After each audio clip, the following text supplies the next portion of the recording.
Welcome to Keeping Up with Data. Keeping Up with Data is the podcast that keeps data enthusiasts up to speed with what is happening in the data world. We bring in the leading minds from the data industry to talk all things career, news, embarrassing stories, failures and successes. Welcome to Keeping Up with Data. I'm Emily. I'm James. And Chantal. Woo! She's here. She jumped in. No, this Made is it. good. You're going to introduce yourself. This is what we're going to give you the floor now. Just talk about Chantal. Now, your background, your story. Give us a bit of insight. So my name is Chantal Velasque, and nobody can say my name properly. So my background's French. I've been in the data space for 25 years. Data and analytics mainly. The first part of my career was in consulting and then moved to corporate Australia, different challenges. Very passionate about diversity, so cultural background and gender diversity as well. So very involved in women in data communities. Yes, I was going to say you're a very, very big advocate for our Women in Data Network. Very good MC on our last one for data governance, which is awesome. You should maybe be a TV presenter or something. I feel. Like that's what I noticed. Very strong accent. Yeah. No, you were really good at picking up what they were saying and then like tying it back. You know, like it's a bit of a skill because there. I had domain knowledge, that's why. Yeah, maybe. So I knew what they were talking about. So Yeah, easy. true. Well, tell us like how your career's evolved into data analytics. Obviously, you mentioned consulting, but like, was that always a big thing for you, data? And did you really know that we were walking into data? Oh, okay. Look, I studied finance and management, so it was nothing to do with IT. But after 6 years of study in France and in the UK, I did my final internship in the finance department of a big telco in France, so equivalent of Telstra. And they were using Business Objects as a software. So Business Objects is now part of SAP. It's been taken over, but at the time was independent. And I started, part of my internship was to deliver some reporting, some numbers. And I started to use the tool, but I was very frustrated because I had to go to the IT team every time I wanted a new column, a new piece of data, and change the reports. So I decided that I would learn how to use the tool from an end user perspective. And the more I was manipulating it, the more I got savvy on the tech side. And I ended up doing complex installations and getting all the settings sorted in my first job. And then I got good with the software. So Business Objects, the software company, hired me. I was the only female consultant in the team at the time. And so I got super techie at the time. And then I moved to more leading teams and then project management, program management, and now program director. But yeah. Interesting. How was it being the only woman back then? Like, and how has it evolved? Let's just say. Look, I was lucky because my colleagues were absolutely awesome. So we were a really close team, and quite often we were sent to little country towns in France, far away, and that was just us. We had to be really close, otherwise we wouldn't have survived. But no, it was good fun, and they were really good to me. But I think the challenges were more about how you get perceived, not by your colleagues, because they know what kind of work you're doing day in, day out. It was the broader perception on you're a woman, you're not as technical as the other guys, or maybe, they like you because you're engaging, you're a nice person, and, you have a good stakeholder management approach. But it took them a while to recognize how good I was technically speaking. Interesting. That sounds sort of like textbook though, doesn't it?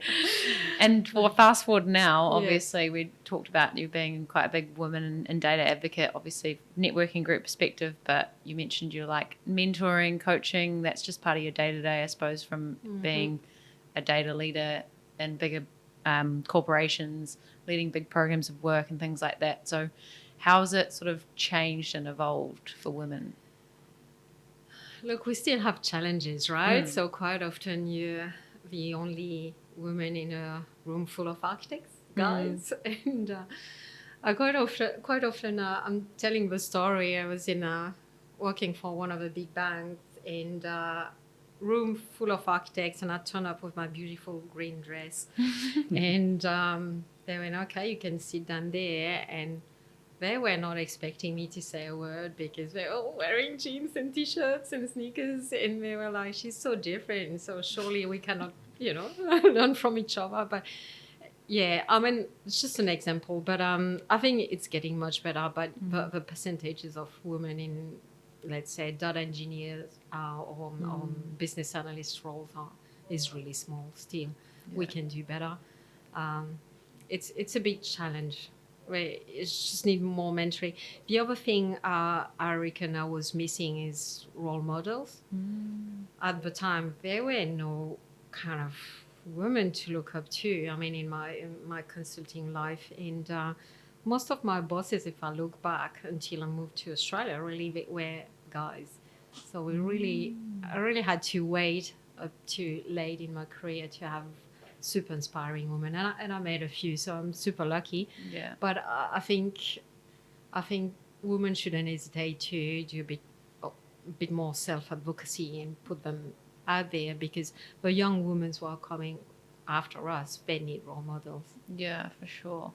And your remit obviously covers data. Is it specific to governance, or are you kind of covering multiple different avenues that you kind of touch on? The engineers and the insights analysts and the data scientists, and I suppose then follow up is, do you notice there's a bigger lack of diversity in not just gender but even across the board in each of those skill sets? And yes, and that's such a good question. So in my journey, I started with reporting and business intelligence, and then moved to more kind of old-style data warehouses and then data lake, and obviously machine learning with CBA and more AI focused. Look, I think we have such a big challenge ahead of us, because with AI we're reinventing the world we live in, right?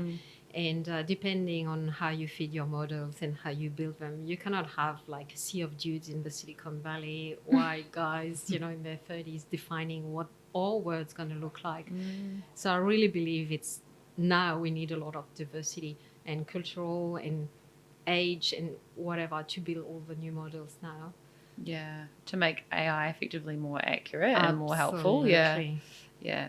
Tell me more about AI. Because the buzzwords, no, I'm just kidding. But so funny. Last week I was part of a panel with the awesome SAP BTP team here. So Dr. Kim Oshus, and she was facilitating the panel, and our theme was AI dilemmas.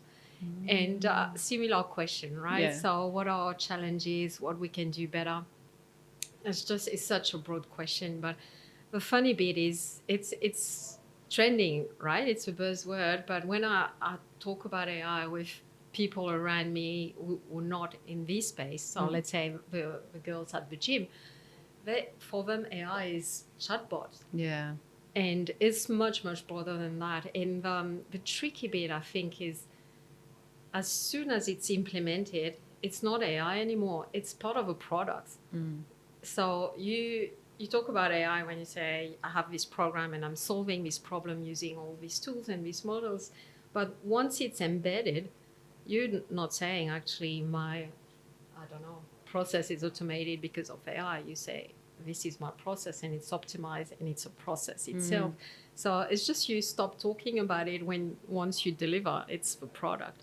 Yeah. So I think people are losing sight of how it's embedded actually on what we're consuming or the services we're using already, because you're losing sight of how it's embedded now. Yeah, and I feel like it's that all the words you just mentioned, like optimize, embed, and all those kinds of things, are under the umbrella of AI, but everyone's just throwing AI at it to sort of describe, but actually it's not description, it's just blanket, and then people don't understand what it means underneath, Yeah. Have you found that? Yeah, a little bit. That's what I was going to say. I feel like it's even, you can relate it to data. That people are we need better, data processes. Well, what is that? Is it engineering? Is it pipelines? Is it your warehouse? Is it reporting? So I think it's interesting to hear that, because I do think as well, when you talk to people outside the tech world, AI is just seen as a chatbot, or it's now seen as you can do an image or a little movie for 15-second clip. which is funny how like we get off that gimmick, but there's actually so many better uses for it. Yeah. Absolutely. That's so true. It just reminded me of that news story this morning with Kate Middleton and how she AI photoshopped her thing. And there was hands everywhere. And that's what people think of AI. They're just like, oh, that's cool. That's what you can do with it. But anyway, so you're obviously, you know, amazing woman in data. You're covering multiple different avenues. You work for a lot of different businesses. How much of your family knows what you do? Not many. I think my hubby probably knows. My kids are doubted. They think I'm a superstar, like talking to people all the time and not being shy to turn up at a conference, even if I don't know anyone. And leading teams. That's, I think, what they understood. My family in France, absolutely no chance. Really? Or maybe project manager kind of thing. Oh my gosh. What does if your husband was asked to describe what you do for a living, what do you think he would say as a sentence? Let's phone a friend. Yeah. No, I think he would say, leading big transformation programs in the data and analytics and AI world, I guess. Mainly. Or transformational programs. I feel like that's pretty simple, eh? That's actually really well articulated. Lots of people do it like the opposite way. What about, I suppose, for you, being across a lot of different programs and projects of work, you've been exposed probably to a lot of different data problems. Like, what's the biggest stuff up you've had, or maybe you've witnessed with data? Look, I think the one for which I panicked big time was a long time ago. So working in France for business subjects. So we were in one of these little country towns, and so I was with 3 colleagues, and we all really good friends. Actually, I saw them last time I went to France in September. And we were deploying a HR dashboard, and there we had 3 environments: dev, test, and prod. And he deleted the table and thought it was in dev and it was in prod. And then he just freaked out and he didn't want to say that to the rest of the team. And then he ended up saying, oh, I think I messed up with all that stuff. And for like 10 minutes, everybody went blank, sweaty, and just think, what are we going to do? And anyway, so we had a backup. So that was all right, but it was a bit tense in the room. Oh my God. I feel like I would have not reacted very well to that. I'm like quite like a detailed person. If I'm caught off guard, I'm like, oh my God. What I was going to ask you is like, you're obviously leading teams is a big, big part of your job. Like, if you were to explain your leadership style and like what you foster from a culture perspective and I suppose like elevate teams and empower them, what would you say that would be? I'm a team player. I keep saying to the teams, you are the experts, I'm not, right? So tell me how it is. And my role is to QA what they're saying, what they're proposing, and challenge them to make sure we're going on the right track. I really see my role as a facilitator. So removing issues, boulders, or when they have challenge, trying to support them the best I can and make sure they have the resources they need. So it can be extra people, like extra funding, the right tools. It's very much this kind of supporting role, a bit of a servant leader. I really like when my team makes me redundant, when they take ownership and they're so in control and they know what they're doing, but they don't actually need to talk to me. Yeah. It's just I can move on to the next challenge. Yeah. Well, that's good. And what about like, I suppose on the other side of the coin, when you're building out teams, like you would have had so many interviews in your time.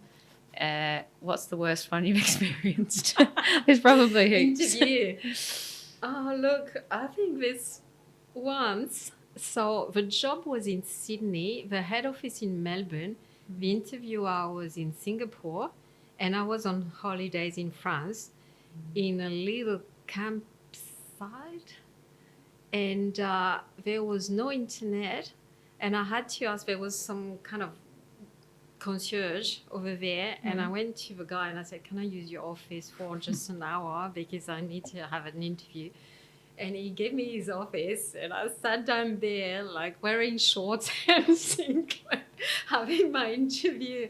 So it was summer in France and winter here. It was a bit funny with all the locations and people talking to me from everywhere. Oh my God. I mean, it's kind of reality though, isn't it, nowadays? Like Yeah. everyone's just used to the remote life. And wearing with the different time things. difference, I had to organize with everybody. Oh my God, that's dedication. That from a campsite, like I'm picturing like a cabin, woods, etc. Yeah, not far from the beach, though. But Oh, that's good. That's good.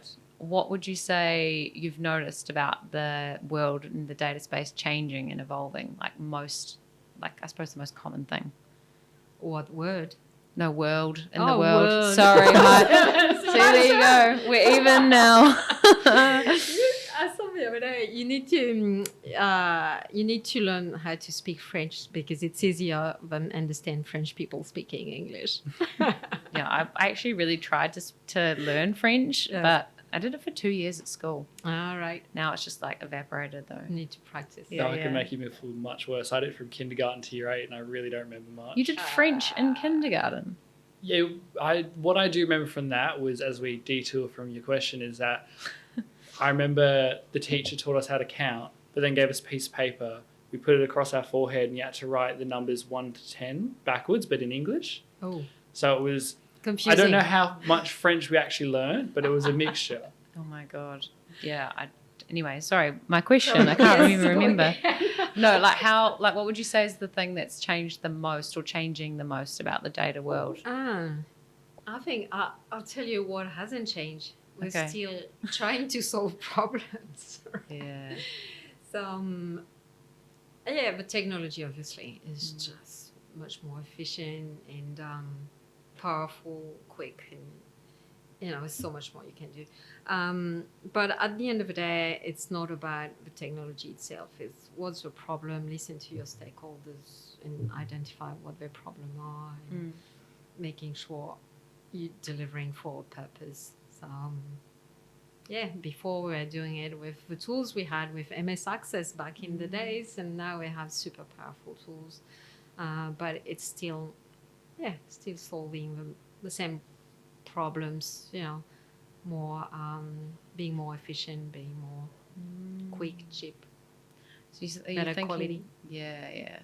So you're saying the same problems still arise from like ages ago, but we just like focused on, I don't know, the same problem but using different tools? Is that kind of what you're saying? Yeah, I mean, different tools.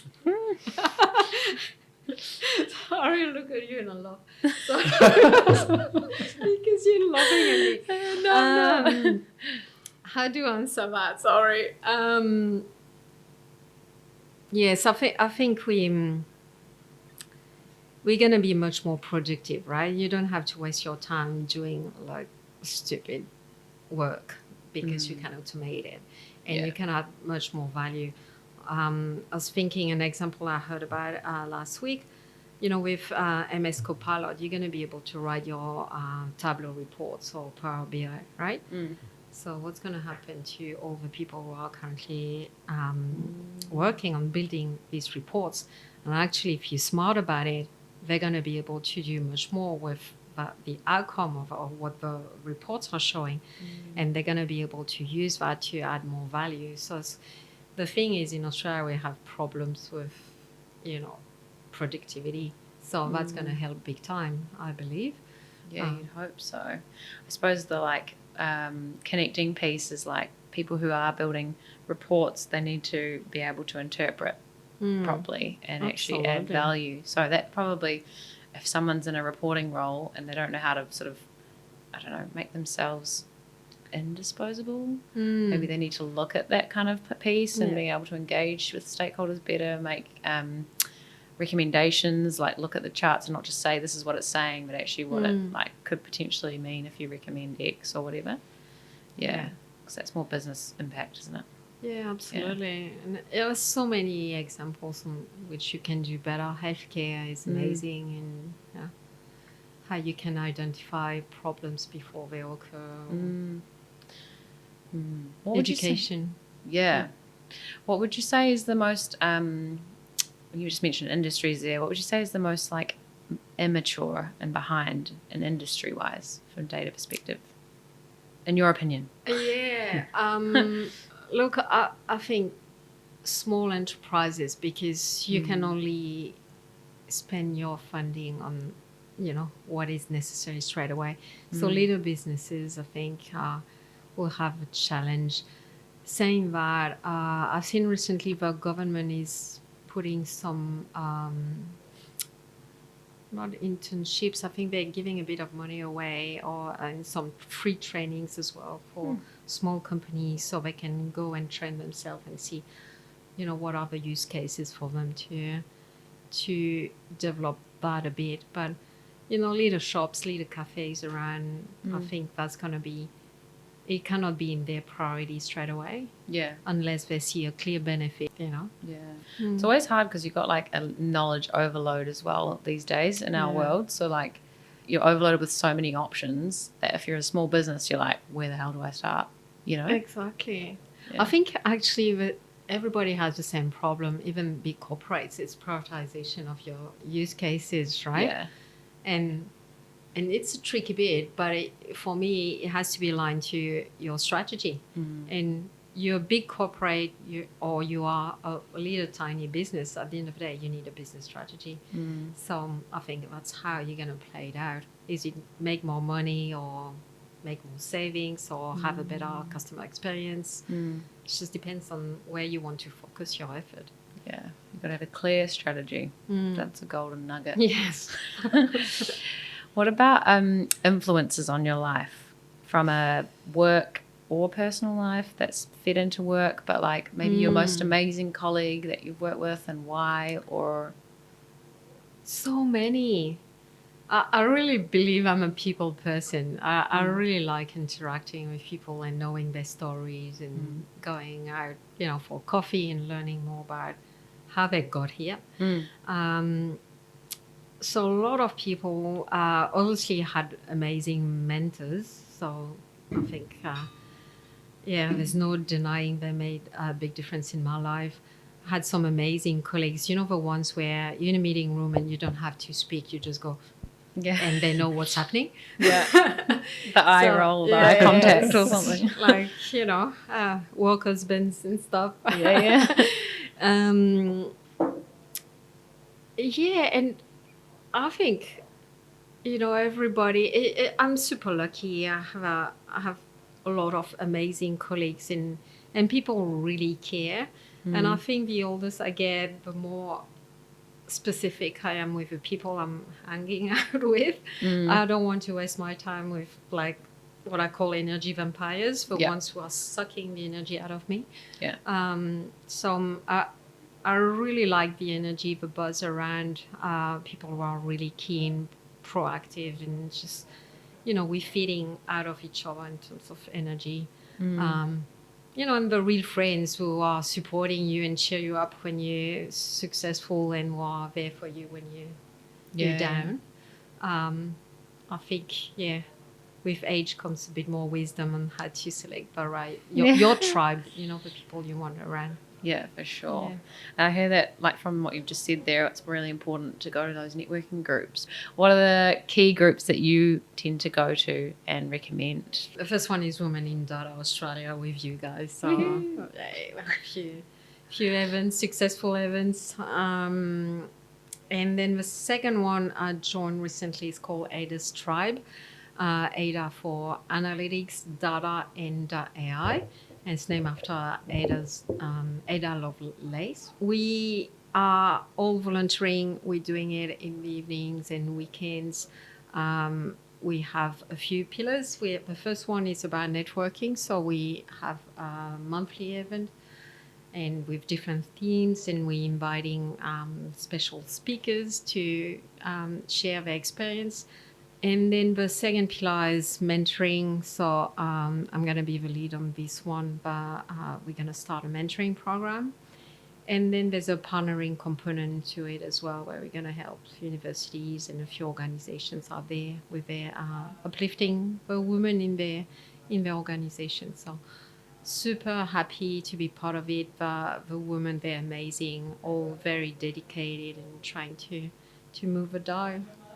Awesome. I have heard a lot about those, obviously women in data, but a lot of about Ada's tribe as well. It's really well known and it's reputable on the market, so that's good. I suppose from another side of the coin, in terms of feeding the brain, what kind of books have you really valued for your own career that you could share? The first one, I said, is The Moment of Lift from Melinda Gates. And it's about all these things happening in your life and then finding the defining moments to move you forward and give you the energy to make a change, make a difference in the world, really. The second one would be a book I'm really trying to finish, but it's a bit frustrating. It's called Invisible Woman from Caroline Criado Perez from the UK. And it's about, it's full of data, and it's demonstrating how the world we live in has been built for men for a long, long time. So testing of seatbelts were done on guys only, not women. And if you're pregnant, forget about it. So the seatbelts, there were so many examples on urban design not made to facilitate women's lives, because they do little connections of it. They're moving around to drop off the kids, look after the grocery shopping, these kind of things, but very locally, while the partners usually go from the suburbs to the city to work. So the way everybody's moving traditionally is very different, and the urban design is not necessarily done to facilitate both. So a lot of examples like that. The book is a bit, as I said, a bit frustrating, because you read a chapter and you think, oh, it's really bad, actually. But I'll finish it one day, and I think it's very important, because this was written before AI, really. And now we need to have this diversity in mind where we're building our new models. So make sure that these problems will not arise again. And I mentioned just another one. So it's more an author. It's Toby Walsh, is chief scientist at University of New South Wales at the AI Institute. You probably saw him on TV actually a few times. He wrote a couple of books about AI. The first one I read was Machine Behaving Badly. And it's all about ethics and fairness, and explaining, what we're asking the machines to do, behaving, in a fair way. But actually, what is fair for me is different from what is fair from you and you. So means that, quite often the models will be fair for the person who's developing them. And so hence the need for diversity, and making sure you have the right guardrails around your AI deployments. And the second book I just received, it's called Faking It, and it's about AI as well. So I cannot wait. I need to read it. Yeah. And then I suppose from a sort of shameless plug to your own sort of like style, leadership, cultivating teams, like, how would you describe you to someone who might be looking to join your team? Look, I think the key message is we succeed together, right? And we in this together. We have challenges we're sharing. I'll have your back, but have mine. Make sure we succeed together. Collaborative approach. Absolutely. Yeah. And look, it's just, I have this approach as well.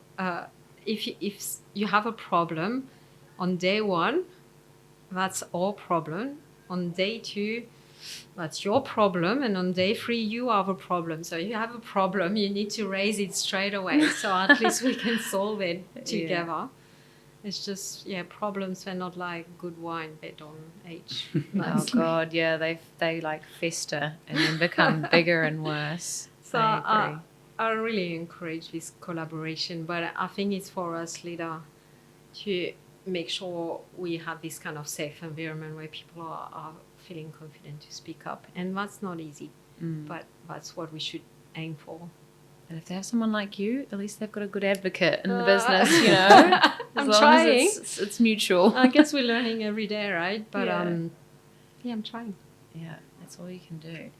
Last and final sort of question that kind of ties into the cultural aspect. Like, what are your thoughts on dress code and like flexibility and I suppose just like the future of work potentially? Because we're kind of living in this new world, right?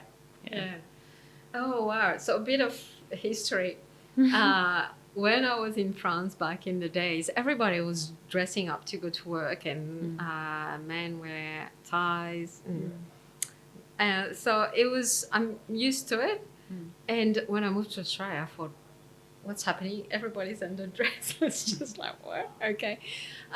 Look, I love my dresses. I love, dressing up because it's just me. That's how I was raised. A bit old-fashioned, maybe. I like it, but you do whatever you want. It's just, for me, it's irrelevant. It doesn't mean you're going to behave differently, or, I need your brain and your emotional connections with your colleagues and how you interact. If you're in shorts or with a suit, I don't care. It's just at the end of the day, it's what you do. Yeah. And then I think the question about where do you work, I think it's going to become less and less relevant. But yeah, same thing. I like the human connection. I really missed it during COVID. I like to have anchored days in the office where everybody turns up and you can really interact and and build this strong link. And I'm probably super old-fashioned because that's how I live most of my professional life. Like 5 days a week in an office, it was challenging, but that's what I'm used to.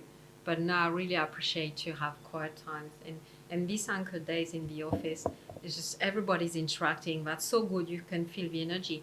But if you have like a document to read or to write, it's very challenging. And even today, actually in the office, it's just, but that's normal that people are using this time to be together. But it's just, I think you have to pick your times to do different type of work. But the human connection for me, it's a plus. But look, during COVID, we delivered a program on time, on budget. We were all online, but we had to put extra effort in connecting and making sure we were relating. So it was extra effort. It worked, but I like a little bit of human connection. Yeah.